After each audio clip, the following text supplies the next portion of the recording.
Hey guys, good morning. How's it going? I want to quickly discuss about how trying to interpret some of the medical lab values by like a non-medical professional and they're trying to Google and all that, you can really lead to a lot of confusion and you can actually lead to lot of misinterpretation of the results. So it could end up actually dangerous.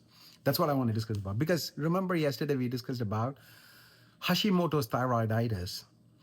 And it is an autoimmune condition where our body attacks our own thyroid gland. And then because of the chronic inflammation, the thyroid gland is not able to perform. And when it underperforms, it doesn't, give a good result of producing the hormone that it is supposed to produce. So the hormone that thyroid gland produces, it's called as thyroxine. Okay. So it's not able to do that. And then what happens? This employee, the thyroid gland, he's got a boss, and the boss is actually pituitary. Then the pituitary starts, sending a lot of messages to thyroid, and that's called a thyroid stimulating hormone. So the pituitary sends these messages a lot more in quantity. So when you measure it in the blood, then the TSH is elevated. So when the TSH is elevated, it means that the thyroid is underperforming. So the opposite, the thyroid is low. That's what it means. It's like, when your boss realizes that you're not doing a good job and he starts sending a lot of email. Think about that. That's what having too much of TSH in the blood means. It's just, too many emails. It means that the employee is underperforming.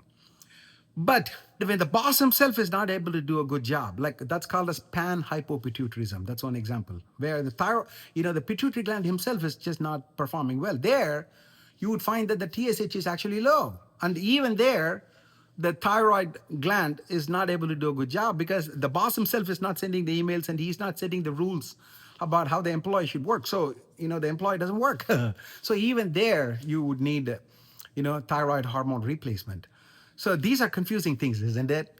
About how to interpret the TSH result. So, see, all these things within the body, it works by feedback mechanism because you got this employee thyroid and then he's got a boss, that's the pituitary.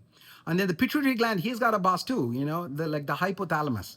And the hypothalamus sends a little, thyroid releasing hormone.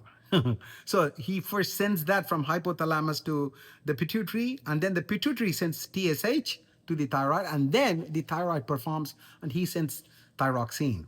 So all these feedback mechanism, and when it is impaired at different levels, then your blood has got different kinds of hormones, and you need to know how to interpret it.